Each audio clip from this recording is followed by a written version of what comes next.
Hello everyone, मैं विनोद तोमर। तो welcome to जय प्लस, है ना। हम लोग कर रहे हैं सर्कल, फर्दर उसी में प्रोसीड करेंगे, है ना। 2-3 लेक्चर्स हमने कर लिए हैं, आई होप सो, ठीक है। तुम्हें अगर अच्छे से करते हो तो 100% बेनिफिट होगा उसका।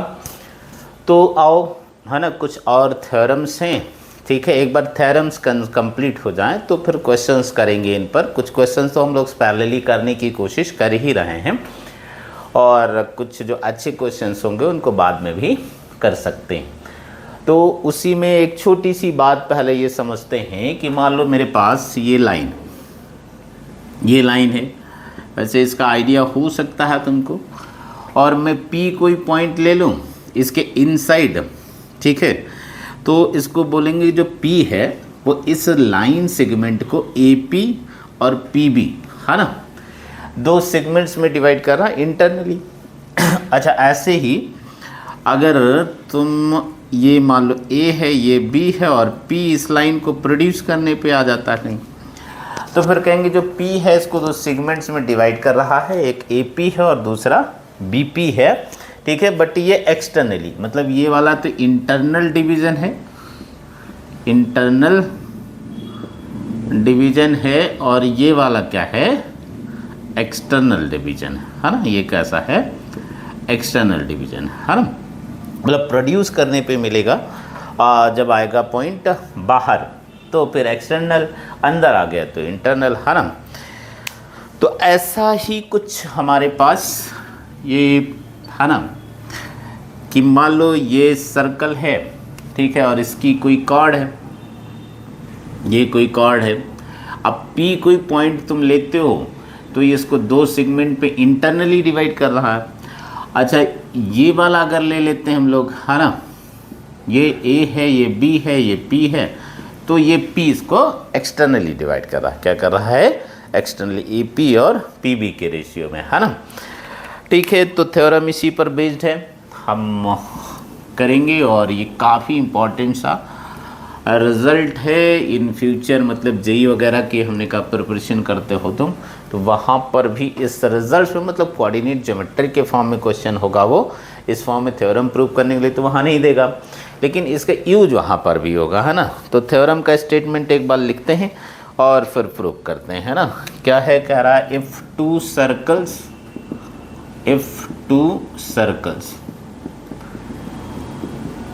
sorry, 2 chords of a circle, 2 chords of a circle intersect internally or externally, intersect internally or externally, है ना, मतलब अंदर कट कर जाए या बाहर कट कर जाए। then the product of lengths of segments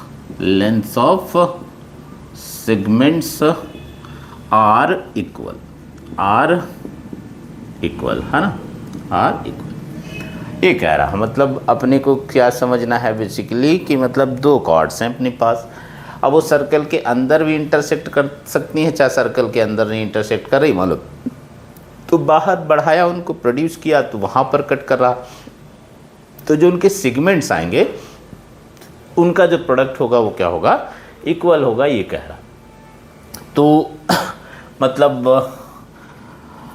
हम अगर डायग्राम बनाएं तो देखो, एक तो ये वाली सिचुएशन हो सकती है ना, कि जो सर्कल्स हैं वो ऐसे इंटरनली, मतलब ये कॉर्ड AB है और ये कॉर्ड CD है, और ये जो कॉर्ड्स हैं they are intersecting at P internally. अच्छा, दूसरी ये सिचुएशन हो सकती है, ये सिचुएशन हो सकता है कि ये कॉर्ड मान लो AB है और इसको CD नाम दिया था हम लोगों ने, चलो CD ऐसे लिखते हैं ना, CD है और ये P पर कट करते हैं, तो इसके सेगमेंट्स क्या होंगे, PA और PB, PD और PC। तो वो क्या रहा है, हमें क्या प्रूव करना है, हमें ये प्रूव करना है कि PA इंटू PB, है ना, PA इंटू PB। इस केस में PA और PB सेगमेंट्स हैं, इस केस में भी P से A तक ये और P से B तक ये, है ना, PA इंटू PB, ये किसके इक्वल होगा, PC इंटू PD, दोनों ही केसेस में ही होगा, दोनों ही केसेस में आइदर वो इंटरनली इंटरसेक्ट करें और एक्सटर्नली इंटरसेक्ट करें ना, यहाँ पर इंटरनली इंटरसेक्ट करा, यहाँ पर प्रोड्यूस करने पर एक्सटर्नली इंटरसेक्ट करा, है ना, तो दोनों ही केसेस में PA इंटू PB क्या होगा, PC इंटू PD होगा। ठीक है, थोड़ा और अभी बाद में से हम समझते हैं।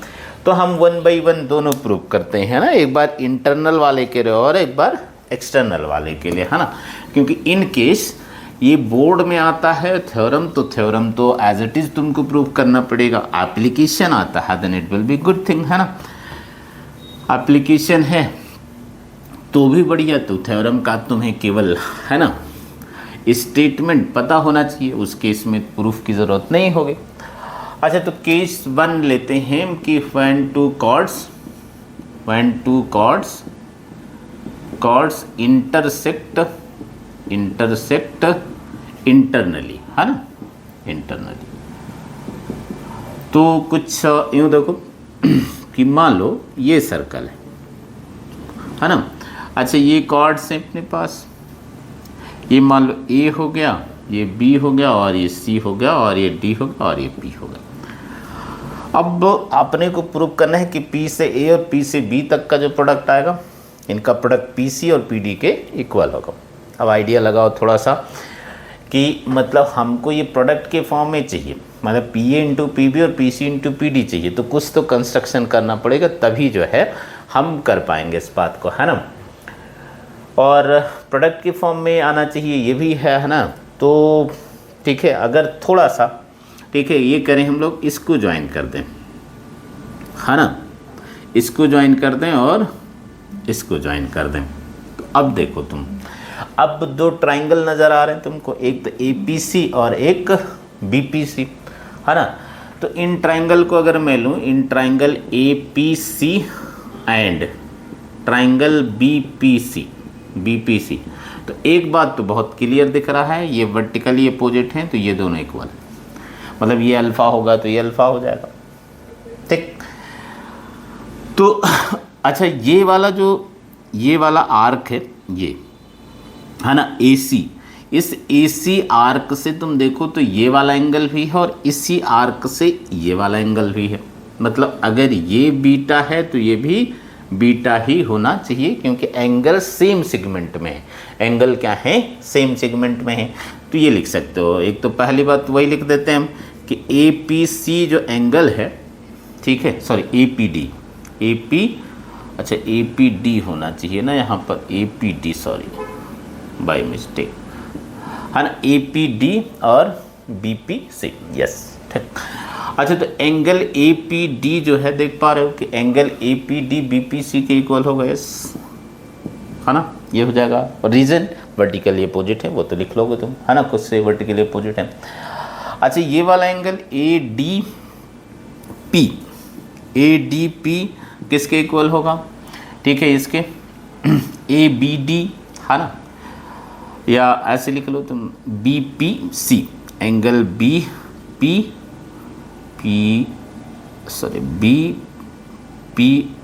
और C, है ना, PB और C, एंगल APD ये हो गया, PBC ये हो गया, है ना। अच्छा, ये क्यों इक्वल है, angles in the same segment, तो रीज़न यहाँ लिख सकते हो चाहो तो, है ना, angles in the same segment.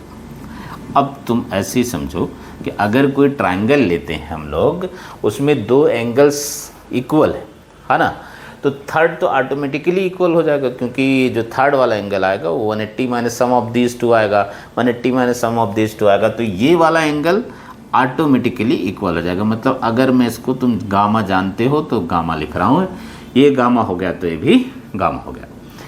तो अब एक ट्राइंगल्स के तीनों एंगल दूसरे दो ही से काम चल जाता है ना। दो एंगल्स अगर दूसरे ट्राइंगल के दो एंगल्स के इक्वल हो जाते हैं तो क्या सिमिलर ट्राइंगल से ये सिमिलर हो जाएंगे, यस, है ना, बाई ए क्राइटेरिया जो होता है, एंगल क्राइटेरिया ऑफ सिमिलैरिटी, उसे ये सिमिलर हो जाएंगे। अच्छा, सिमिलर होगा तो सिमिलर ट्राइंगल्स की साइड्स क्या होती हैं, प्रोपोर्शनल होती हैं। अच्छा हाँ, बस ध्यान इस बात का रखना है हमें कि करस्पॉन्डिंग वाला उसी के सामने लिखते हैं। तो जैसे तुम अगर ए लिखते हो, इस ट्राइंगल से मैं ए लिखता हूँ, ठीक है। अब सिमिलर लिखना है तो ए वाला पॉइंट के करस्पॉन्डिंग इस ट्रायंगल में कौन सा आना चाहिए, सी। क्यों? क्योंकि ये वाला एंगल गामा है तो ये वाला एंगल भी गामा है ना, ठीक है। अच्छा, यहाँ से डी लिखता हूँ, पी लिखता हूँ, पी तो यहाँ पर पी ही आ जाएगा, है ना, क्योंकि ये तो दोनों इक्वल है। अच्छा, इस पे डी आ जाएगा तो वहाँ पर बी आ जाएगा, है ना। आई होप सो तुम इसे जानते हो, ठीक है। फिर भी एक्सप्लेन करता हूँ मैं। ये गामा है तो गामा इस वाली साइड के सामने है, ठीक है, मतलब ए पॉइंट के करस्पॉन्डिंग है, तो ये वाला एंगल इक्वल है इसके, इसलिए इसके करस्पॉन्डिंग पॉइंट आएगा सी। ये बीटा है तो डी के करस्पॉन्डिंग आएगा बी, और पी ये तो दोनों सेम ही है ना, ठीक है। ये भी ये पी तो पी इसके करस्पॉन्डिंग आ जाएगा। अब सिमिलर ट्रायंगल्स की साइड्स प्रोपोर्शनल होती हैं, तुम ये जानते ही हो, तो प्रोपोर्शनलिटी वाला लिख दो। अच्छा, करस्पॉन्डिंग साइड्स का रेशियो लिखना है। तो अब तुम देखो, अगर मैं इस ट्रायंगल में जाऊं तो इसमें बीटा के सामने देखो कौन सा है, ए पी है क्या, यस, है ना, ए पी है। अच्छा, बीटा किसके इक्वल है, ठीक है, इस ट्रायंगल में ये वाला है, तो इसके सामने कौन सी ये करस्पॉन्डिंग साइड होगी, पी सी। ये क्या है, पी सी। अच्छा, तुम पी ए लिख लो क्योंकि वहाँ पर पी ए ही चाहिए था, है ना, पी ए लिख रहे थे हम लोग, A P P A same ही चीज़ होता है, डिफरेंट थोड़ी होता।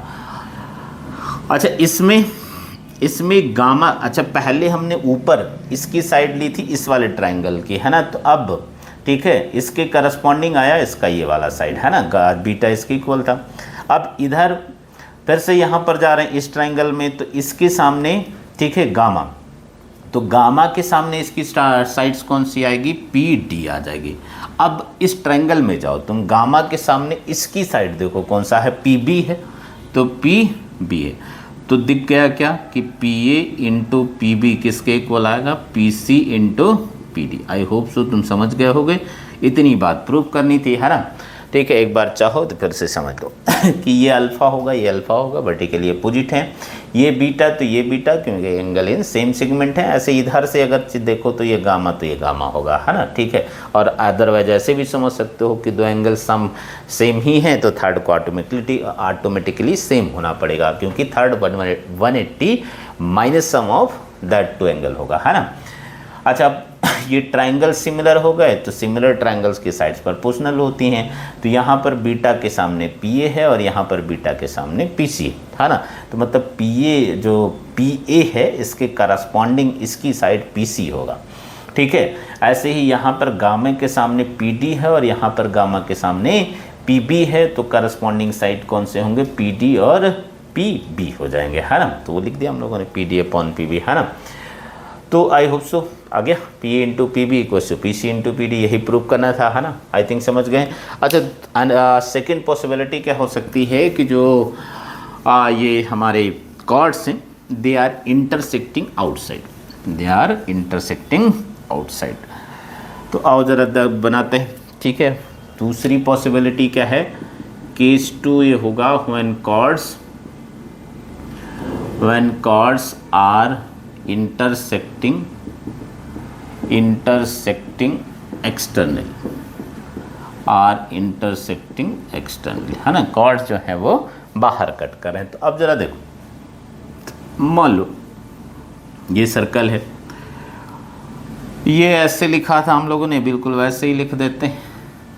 ये मान लो ए है, ये बी है, ये सी है और ये डी है, और ये मान लो पी पर कट करते हैं, ठीक।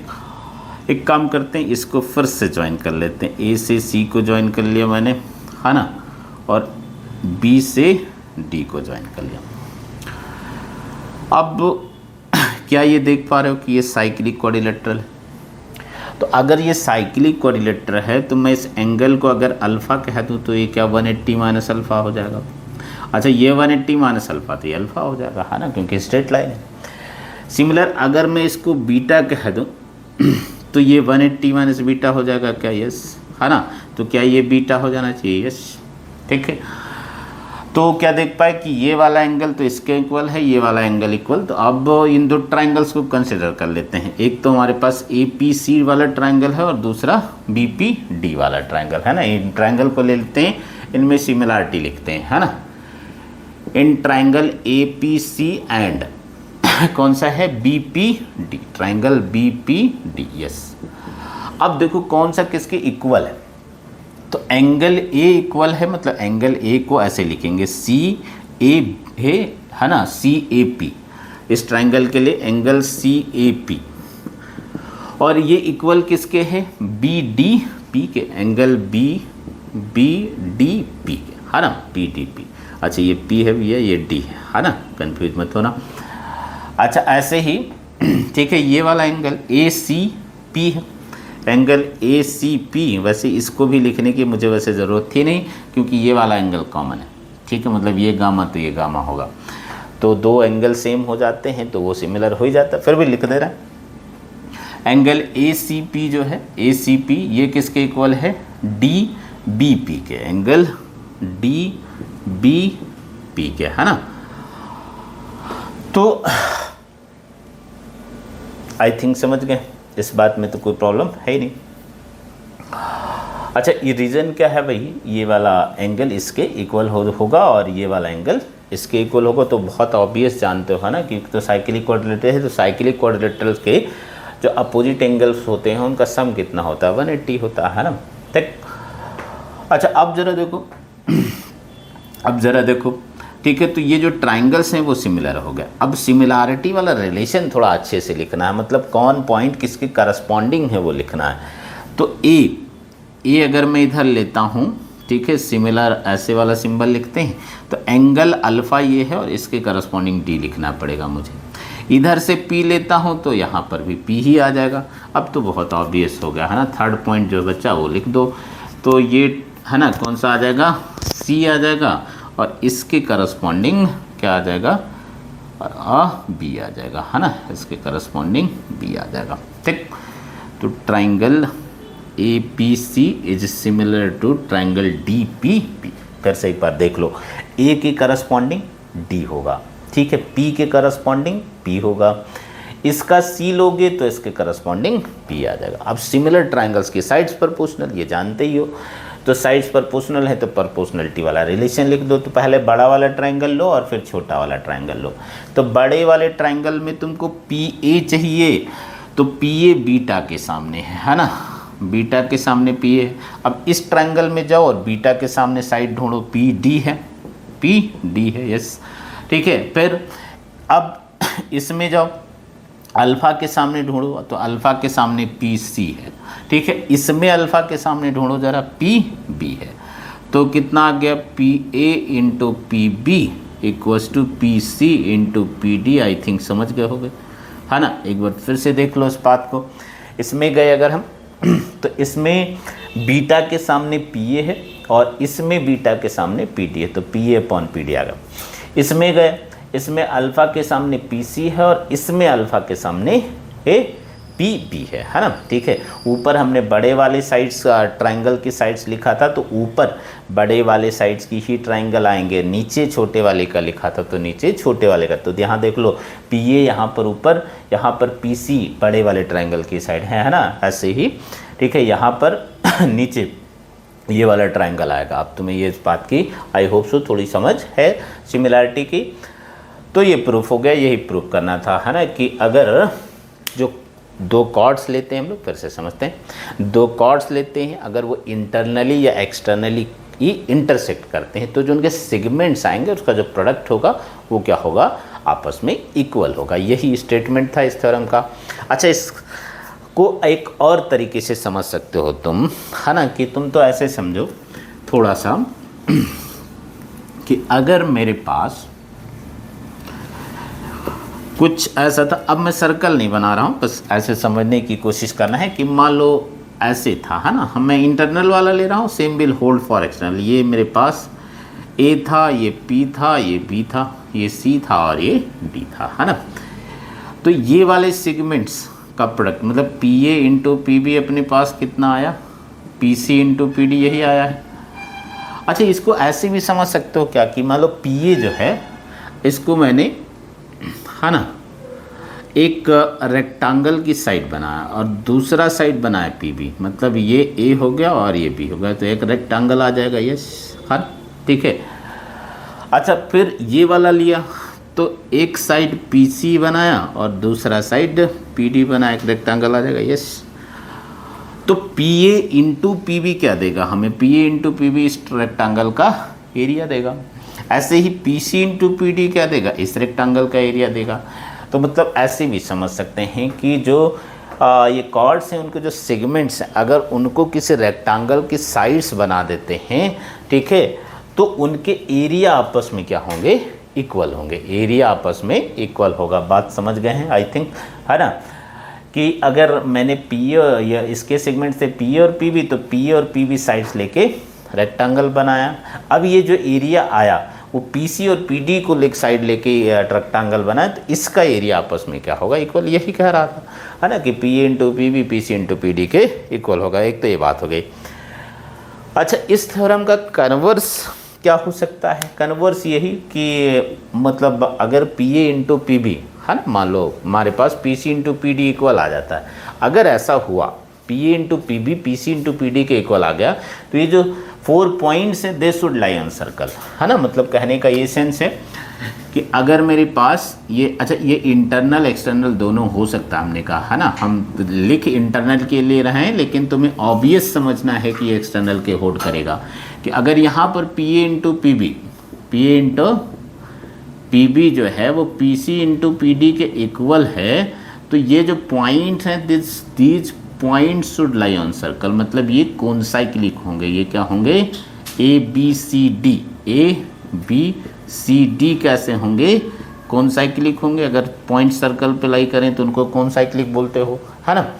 तो अगर फिर से एक बार समझ लेते हैं कि अगर दो कॉर्ड्स हैं वो इंटरनली या एक्सटर्नली कट कर रहे हैं, तो जो प्रोडक्ट है P A into P B P C into P D के इक्वल होगा, फर्स्ट थिंग।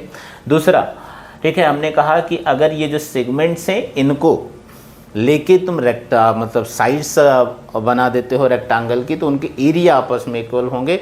और कन्वर्स क्या हुआ उस थ्योरम का कि अगर P A into P B into P C into P D के इक्वल आ जाता है, ये जो लाइन्स हैं वो आइदर इंटरनली इंटरसेक्ट कर रहे हैं और एक्सटर्नली, तो ये जो चारों पॉइंट्स हैं A B C D, they should lie on circle, they should lie on circle. तो एक आध क्वेश्चन करते हैं इस पर और फिर थोड़ा सा आगे बढ़ते हैं, है ना। जैसे ये कह रहा अपने से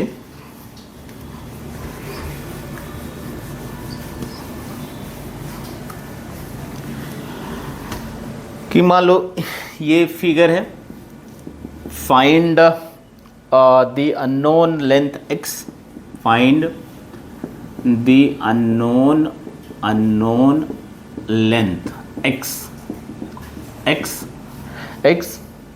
in each of the following, in each of the following है ना। कुछ ऐसे डायग्राम बना हुआ, ये फर्स्ट डायग्राम है। क्या कह रहा है? ये ए बी है, ये ए हो गया, ये बी हो गया, और ये सी डी है ना। ये सी हो गया और ये डी हो गया, ये पी पॉइंट है ना। अच्छा, ये वाली जो लेंथ है वो 3 सेंटीमीटर है, ये जो लेंथ है वो 4 सेंटीमीटर है। अब ये थोड़ा बड़ा दिख रहा है, ये छोटा, ठीक है, डोंट माइंड, है ना। ये 6 सेंटीमीटर है और ये कितना है? x सेंटीमीटर है ना। तो बहुत ही आसान बात है ये तो अभी जस्ट यही प्रूफ किया हम लोगों ने, है ना, कि ये जो कॉर्ड्स हैं अगर ये, है ना, इंटरसेक्ट करती हैं तो जो कॉर्ड्स की जो सेगमेंट्स हैं उसका प्रोडक्ट इक्वल होगा। तो मतलब P A into P B किसके इक्वल होना चाहिए? P C into P D के। तो पी ए देखो कितना है? 6 है। पी बी कितना है? x है, ठीक है। ये कितना है? पी सी कितना है? 3 है। ये कितना है? 4 है। तो x की वैल्यू आई क्या? 2 आ जाएगी, है ना। 12/6 कितना हो गया? 2 सेंटीमीटर, ठीक है। एक और करते हैं। अच्छा, ये दूसरा कुछ यूँ है ना कि ये सर्कल है, ये सर्कल है और ये कॉर्ड है हमारे पास, है ना। ये पॉइंट P है, ये C है, ये D है, ये A है और ये B है। ये खूबसूरत देख लेते हैं एक बार, यस, है ना, यही। अच्छा, कह रहा है कि ये वाला जो है 9 सेंटीमीटर, सी से डी तक 9 सेंटीमीटर है, सी से डी तक 9 सेंटीमीटर है, डी से पी तक 8 सेंटीमीटर है, ये 8 सेंटीमीटर है, ठीक। और ए से बी तक x सेंटीमीटर है, और बी से पी तक कितना है, सॉरी ये जो है गिवन है, हाँ ये x है और ये 7 है, ये कितना है 7। तो x बताना अपने को अल्टीमेटली, है ना, x बताना, कुछ नहीं। फिर से वही बात, अब की बार बस एक्सटर्नली कट कर रहे हैं, तो तुम ध्यान किस बात का रखोगे कि सेगमेंट्स हम P से लेते हैं, है ना, मतलब P से एंड तक, मतलब P से A तक और P से B तक लेना है, P से C तक और P से D तक, अदरवाइज गलत हो जाएगा, ठीक है। तो इस बात का ध्यान रखना। तो PA इंटू PB, है ना, किसके इक्वल हो गया, PC इंटू PD, है ना। देखो एक बार फिर से समझाता हूँ, P से A तक, P से B तक, है ना, ये सेगमेंट्स हैं, P से C तक, P से D तक, ये सेगमेंट हैं। तो PA नोन है क्या, है ना, PA यस, कितना हो जाएगा, ये 7 है, ये x है, तो 7 प्लस x हो जाएगा। PB कितना है, 7 है ना। PC कितना है, PC ये टोटल होगा, तो 9 प्लस 8 कितना हो जाएगा, 17, है ना। अच्छा, PD कितना है, 8 है, तो 7 प्लस x इंटू 7, इसको मल्टीप्लाई कर दो, तो 8 7 जा 56, 8 1 जा 8 और 5 कितना हो गया 13, तो 136।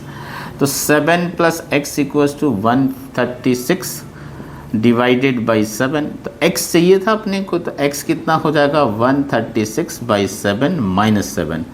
तो I hope so this is 136 minus 49 by 7, तो ज़रा कम कर दो, कितना हो जाएगा 16 माइनस 9 करेंगे तो 7 आ जाएगा, यहाँ 12 हो गया, 12 माइनस 4 करेंगे तो 87 बाई 7 आ गया, कितना आ गया 87 बाई 7। तो I think this was too easy, है ना, इसमें तो कोई प्रॉब्लम होनी ही नहीं चाहिए, ठीक। ओके, एक और क्वेश्चन करते हैं, ठीक है। तो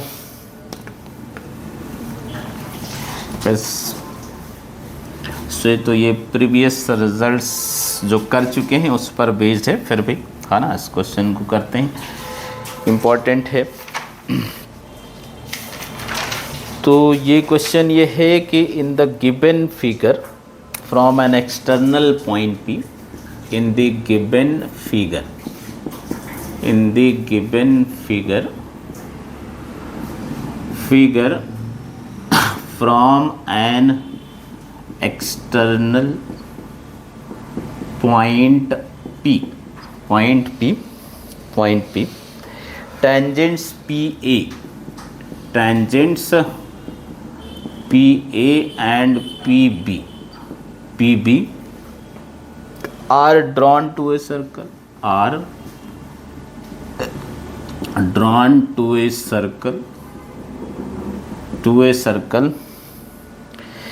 CE is tangent to circle at D, CE is tangent to circle at D, if AP is 15 centimeter,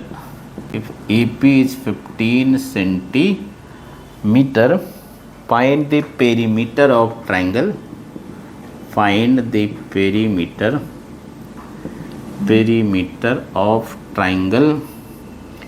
PEC,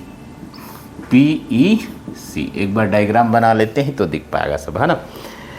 ये कुछ कह रहा है कि मान लो ये सर्कल PA और PB दो टेंजेंट्स हैं, ये PA और PB, मतलब ये P है, ये A है और ये B है, और इस पर कोई पॉइंट है D, इस पर टेंजेंट बना दिया, इस पर टेंजेंट बना दिया, और दिस इज CE, है ना, CE, ठीक है, ये C है और ये E, ठीक। तो अपने को इस वाले ट्रायंगल PEC का क्या बताना है, पेरीमीटर मतलब सम ऑफ ऑल साइड्स बताना है ना, ठीक है। तो इससे एक क्वेश्चन और डील करेंगे हम, है ना, तो उसे भी यहीं पर समझ लेना, है ना, मतलब इसीलिए हमने क्वेश्चन लिया ही है बेसिकली, कि वो क्वेश्चन भी डील हो जाए और ये भी डील हो जाए। तो देखो पहली बात तो ये जो P है वो आउटसाइड है, तो PA इक्वल्स टू PB होगा, ये तो हम जानते ही है ना, कि PA इक्वल्स टू PB हो जाएगा, क्योंकि है ना, टेंजेंट से, ठीक है, एक्सटर्नल पॉइंट से टेंजेंट बनाते हैं तो उनकी लेंथ क्या होते हैं, इक्वल होंगे। तो पी ए इक्वल्स टू कितना हो जाएगा, पी बी हो जाएगा, P A equals to P B. अब तुम देख लो इसमें गिवन भी पी ए ही है केवल, और वो पूछ पेरीमीटर रहा, तो मतलब कुल मिला के ये इसमें कुछ रिलेशन होगा पेरीमीटर और इसमें, है ना, ये भी समझ में आना चाहिए। ठीक है, पहले तो ये आइडिया लगे कि है ना कुछ ना कुछ तो इसी से हो रहा होगा, क्योंकि कुछ और उसने दिया ही नहीं है, तो दिया नहीं है मतलब कुछ ना कुछ यहीं से हो जाएगा। तो P A equals to P B है, ठीक है। अच्छा, मैं अगर ट्वाइस ऑफ पी ए लिख दूं तो ट्वाइस ऑफ पी ए को क्या तुम P A plus P A लिख सकते हो, इसमें तो कोई प्रॉब्लम है ही नहीं, है ना, 4 को 2 + 2 लिख ही सकते हो। अब जो पी ए है वो पी बी के इक्वल है, तो मैं यहाँ चेंज कर रहा हूँ, है ना, पी ए को ऐसे और इसको पी बी लिख दे रहा हूँ। रीजन तुम जान ही रहे हो कि पी ए और पी बी क्या है, इक्वल है।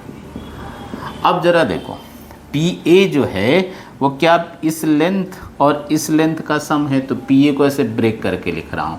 पी ए कितना आएगा, पी ई और प्लस ई ए आ जाएगा, और पी बी को भी ब्रेक करके लिख रहा हूँ, P C plus C B. अच्छा, ऐसा कर क्यों रहा हूँ मैं, क्योंकि हमें जो है इसका पेरीमीटर चाहिए। तो पेरीमीटर तो क्या होता है, सम ऑफ ऑल साइड्स होता है, तो P E plus P C plus E C मिल कितना आएगा, पेरीमीटर आएगा। तो मुझे पी ई तो आ गया है, पी सी आ गया है, बस केवल ई सी मिल जाए तो बात बन जाती है। तो आओ जरा देखते हैं, थोड़ा सा और मैनिपुलेट करते हैं, तो देखो कितना आएगा ये, है ना। तो थोड़ा अच्छा लिखता हूँ, जो नोन है मुझे एक तो पी ई, ठीक है, और पी सी इनको अलग कर लेता हूँ, तो पी ई और पी सी अलग कर लेता हूँ, और ये ई ए और ये सी बी हो गया। अब तुम देखो फिर से, अगर ई पे खड़े हो जाओ और ई से देखो, तो ई से खड़े हो गए तो ई ए और ई डी इक्वल होना चाहिए, यस, है ना, क्योंकि ये एक्सटर्नल पॉइंट से टेंजेंट्स हैं, तो ई ए इक्वल्स टू तो ई डी हो जाएगा। तो P E plus P C ऐसे लिख देता हूँ, और ये ई डी हो गया। ऐसे ही तुम सी पर खड़े हो जाओ, तो सी से बी और सी से डी इक्वल होना चाहिए, तो सी बी को मैं सी डी में चेंज कर रहा हूँ। रीजन यहाँ मेंशन कर देता हूँ कि जो ई ए है वो किसके इक्वल है, ई डी के इक्वल है, और सी बी जो है वो किसके इक्वल है, सी डी के इक्वल है। अब क्या देख पा रहे हो तुम, E D plus C D मिल कितना हो जाएगा, ई सी हो जाएगा, तो P E plus P C और प्लस ई सी हो गया। तो क्या यही पेरीमीटर होगा ट्राइंगल का, यस, यही पेरीमीटर होगा, है ना, सम ऑफ ऑल साइड्स मिल गया है, तो यही पेरीमीटर हो जाएगा। तो बस कुछ नहीं, अब तो ये पेरीमीटर ऑफ ट्राइंगल है। तो यहाँ से एक और क्वेश्चन आ गया, मतलब ये एक और बात प्रूफ हो गई कि जो ए पी है, अब पी ए लिखो ए पी लिखो वो एक ही बात है, ये क्या होगा, हाफ इंटू सम ऑफ, और सॉरी सम ऑफ, हाँ लिख सकते हैं, sum of all sides, sum of all sides of triangle P E C. अच्छा, सम ऑफ ऑल साइड्स मतलब पेरीमीटर होता है, तो half into perimeter, perimeter of triangle P E C, ये हो गया। अच्छा, अपने को चाहिए क्या था यहाँ पर, पेरीमीटर चाहिए था, तो ये तो डायरेक्ट आ गया यहाँ से, है ना, 2 ए पी नोन था, तो 15, तो पेरीमीटर कितना हो जाएगा, पेरीमीटर हो गया तुम्हारे पास 30, है ना। तो perimeter of triangle P E C कितना आया, 30 आ गया, है ना। तो एक तो क्वेश्चन ये हो गया, फिर से समझ लो इस बात को कि ये खुद ही एक क्वेश्चन था कि ये जो पी ए होता है वो half of perimeter of this होता है। इसको याद भी कर सकते हो कि पी ए और पी बी जो है वो इस ट्राइंगल के पेरीमीटर का आधा होगा, है ना, ठीक है, या कहें इस ट्राइंगल का पेरीमीटर इन दोनों का डबल होगा, एक ही बात है ना। अच्छा, तो अब तो पी ए दिया था उसने तो आ गया, है ना, ठीक है। तो we have deal 2 question from here, हाँ 2 क्वेश्चन कर लिया हमने, ठीक है। तो एक तो ये क्वेश्चन खुद में क्वेश्चन था कि ये प्रूफ कर दो कि ये जो पेरीमीटर है वो इसका डबल होगा, या ये जो लेंथ है इस पेरीमीटर का आधा होगा, है ना। पी ए पी बी बराबर है, तो चाहे वो पी ए का है और चाहे पी बी का है, तुम सेम ही बात समझो, है ना, ठीक है। वन मोर क्वेश्चन,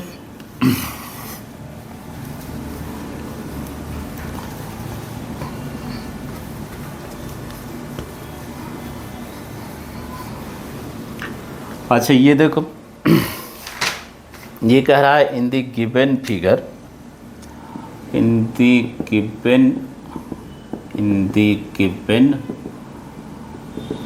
फिगर, अच्छा फिगर बता दे रखा है वो, with A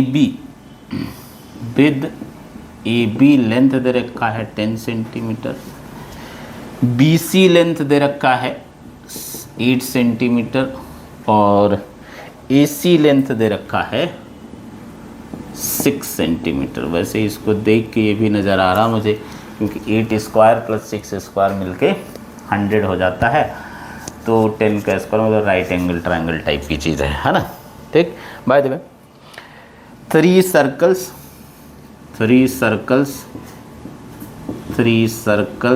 R drawn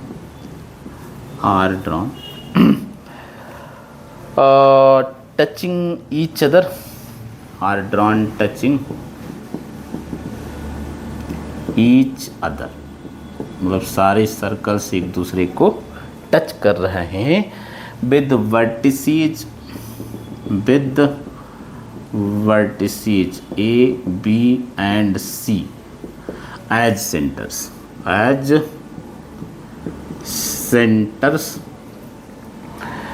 find the radii of the circles, find the radii of the circles, है ना, सर्कल्स की रेडियस बतानी। आई होप सो बहुत ही ईजी है, थोड़ा सा समझेंगे तो हो जाएगा, है ना। क्या कह रहा है, एक बार डायग्राम बना लेते हैं, है ना, तो फिर थोड़ा सा ईजी हो जाएगा अपने को। एक ये सर्कल है, दूसरा ये सर्कल है, और एक और सर्कल बनाओ जो इन दोनों को टच कर रहा हो,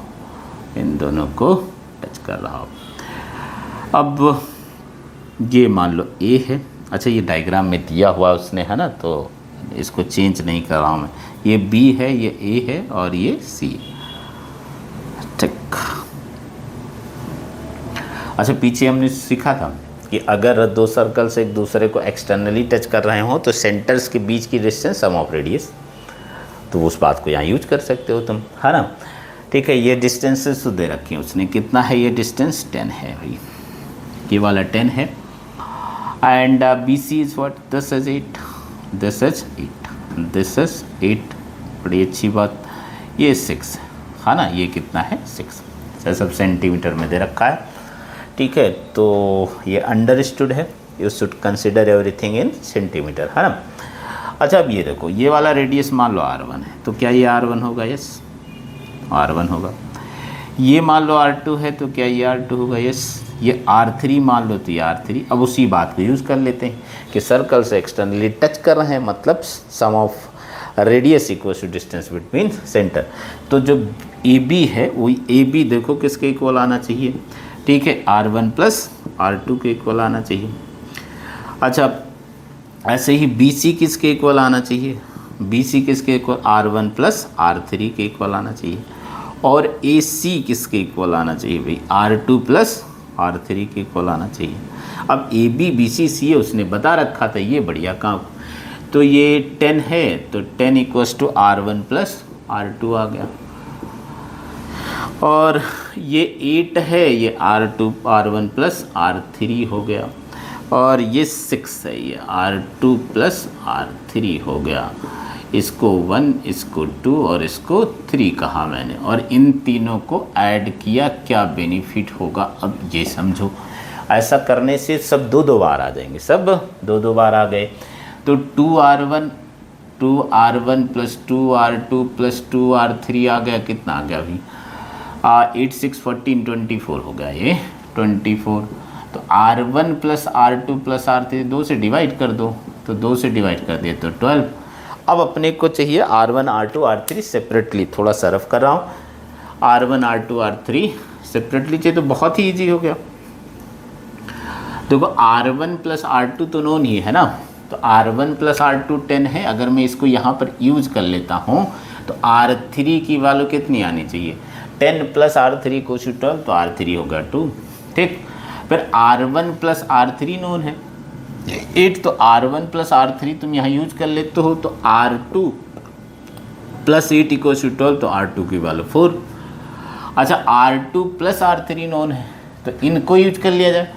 तो R1 + 6 = 12, तो R1 कितना होना चाहिए 6, आ गया है ना। R1 R2 R3 सारे आ गए। आई होप सो समझ गए होंगे। तो इट वाज है ना टू इजी, ऐसे कर लिया।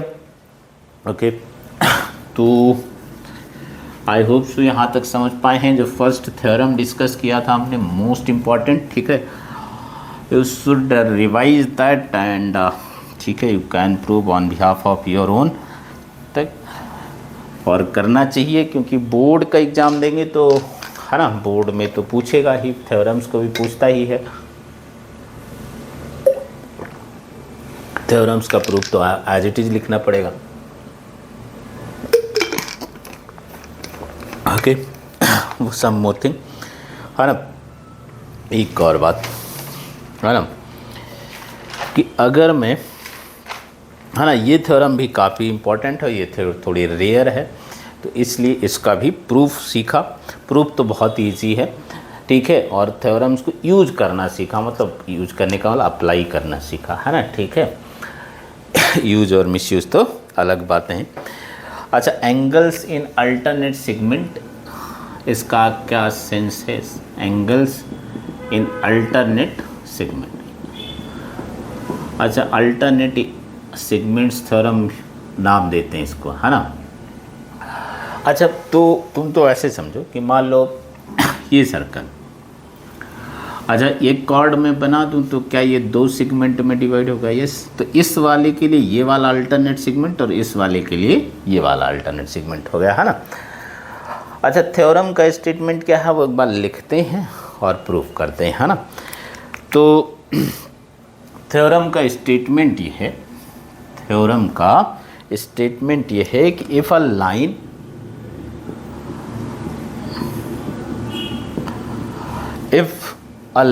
touches a circle, if a line touches a circle, मतलब कोई लाइन टेंजेंट है, touches a circle and from the point of contact, and from the point of contact, point of मतलब जहाँ पे टच कर रहा है उसके थ्रू एक कॉर्ड बना दो, है ना, उसके थ्रू एक कॉर्ड बना। अ cord is drawn, a cord is drawn, है ना, अ कॉर्ड इज ड्रॉन। इतना काम कर दिया, एक कॉर्ड बना दिया, ठीक। The angles between the tangent and the chord, the angles between the tangent, between the tangent and the chord are respectively equal,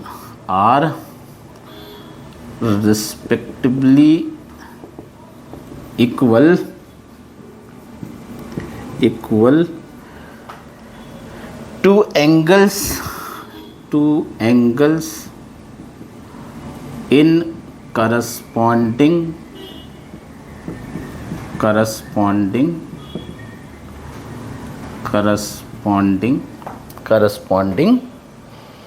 alternate segments,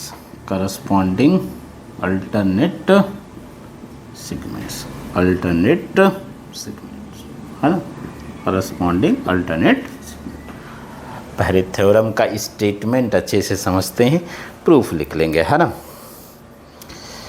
तो आप समझते हैं क्या कह रहा है कि if a line touches a circle, है ना, मतलब कुछ यूँ बना देता हूँ, चलो डायग्राम। ये मान लो सर्कल है, ये गिवन है भी, ये सर्कल गिवन है, एक टेंजेंट भी इस पर गिवन है, मतलब ये ठीक है, कोई पॉइंट है मान लो, इस पर तुम टेंजेंट बना देते हो, ठीक है, ये भी गिवन है, ठीक। अच्छा, फिर इस पॉइंट ऑफ कांटेक्ट तो यही हुआ, इसके थ्रू एक कॉर्ड बना दो, ठीक है, इसके थ्रू एक कॉर्ड बना दिया, मान लो ये R, ये R। तो अब इस कॉर्ड ने इसको 2 पार्ट में डिवाइड कर दिया, ठीक है, ये वाला और ये वाला। तो इसके लिए अल्टरनेट सेगमेंट ये और इसके लिए अल्टरनेट सेगमेंट ये। अब वो क्या कह रहा है कि ये जो टेंजेंट है और ये जो कॉर्ड है, इसके बीच जो एंगल आए, मतलब मान लो ये अल्फ़ा है, ठीक है, तो अल्फ़ा और ये वाला मान लो बीटा है, तो अल्फ़ा जो है वो इस एंगल के इक्वल होगा। अल्फ़ा जो है मतलब ये वाला पॉइंट मान लो मैं एस कह देता हूँ और ये क्यू कह देता हूँ, तो ये जो एंगल है वो तो इस एंगल के इक्वल होगा, ठीक है। और यहाँ पर ये जो लाइन थी, मतलब ये कॉर्ड था और ये टेंजेंट था, इनके बीच एंगल ये बना, तो ये जो एंगल है वो इसके इक्वल हो जाएगा, मतलब ये वाला अल्फ़ा हो जाएगा और ये वाला बीटा हो जाएगा। ये बात अपने को प्रूव करनी ही, पहले फिर से समझा है ना, क्योंकि स्टेटमेंट समझ में आना चाहिए पहले, तभी हम अप्लाई कर पाएंगे क्वेश्चंस पे। फिर से कह रहा था कि ये एक सर्कल है, ये रहा सर्कल, ठीक है, एक टेंजेंट है जो सपोज पॉइंट P पर टच करता है। अब P के तुरंत में एक कॉर्ड बना दो, तो ये इसको दो पार्ट में डिवाइड कर दिया, एक सेगमेंट ये, एक सेगमेंट ये। अब ये जो एंगल है, ठीक है, इसके का जो अल्टरनेट सेगमेंट होगा उसमें जो एंगल होगा, तो इसमें इसका मतलब कहीं पर भी लोगे तुम सब जगह सेम ही एंगल आएगा। अच्छा, सिमिलर ये वाला जो एंगल है वो इसके अल्टरनेट सेगमेंट में क्या होगा, एंगल के इक्वल हो जाएगा। तो इस में भी कहीं कोई पॉइंट लोगे तो सारे एंगल सेम ही आते हैं, एंगल्स इन सेम सेगमेंट्स क्या होते हैं, इक्वल आते हैं, ठीक। अब ये बात अपने को प्रूव करनी है ना, ठीक है। तो गिवन क्या क्या है वो तुम लिख लेना, मैं बस एक्सप्लेन कर रहा हूँ कि सपोज ये जो लाइन है टी डैश, ये टेंजेंट है एट पॉइंट P, एक सर्कल गिवन है, ठीक है, और ये कॉर्ड PR है ना, इतना सब गिवन है, ठीक है। और S और Q दो पॉइंट्स हैं इन सेगमेंट्स में, अल्टरनेट सेगमेंट्स में, ठीक है। तो हमें दिखाना है, हमें क्या प्रूव करना है कि ये जो एंगल है, मैं ये वाला लिख देता हूँ एक बार चाहो तो, है ना, कि टू प्रूव ये एंगल RPT, एंगल RPT जो है वो किसके इक्वल है, PSQ के, मतलब ये अल्फ़ा है तो ये भी अल्फ़ा है। ऐसे ही ये वाला जो एंगल है दूसरा RPT डैश, है ना, ये किसके इक्वल है, इस PQR, एंगल PQR। आई होप सो समझ रहे हो तुम, ठीक है। तो प्रूफ कर लेते हैं, थोड़ा सा डायग्राम में नीट एंड क्लीन बनाना चाहता हूँ ताकि थोड़ा समझना इजी हो जाए। वैसे तो था, कोशिश तो है, अच्छा ही है, ज़्यादा गंदा तो नहीं, फिर भी एक बार थोड़ा सा बड़ा बना देते है ना, कि ये जो है सर्कल था अपने पास, ये पॉइंट P था, ये पॉइंट P था, ये T लिखा है हम लोगों ने और इधर T डैश लिखा है। इसके थ्रू ये कॉर्ड बनाया है, ये R है, ठीक है। यहाँ पर पॉइंट Q है और यहाँ पर पॉइंट S है। अपने को दिखाना है कि ये जो एंगल है ये अल्फ़ा है, तो ये एंगल अल्फ़ा है। सिमिलर है ना, अगर ये टोटल एंगल बीटा है तो ये एंगल बीटा है, ये बात अपने को प्रूव करनी है ना।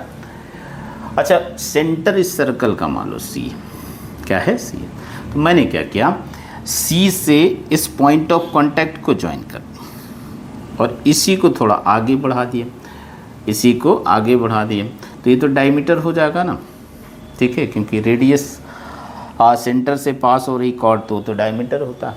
अच्छा, ये पॉइंट मान लो ए है, क्या है ए।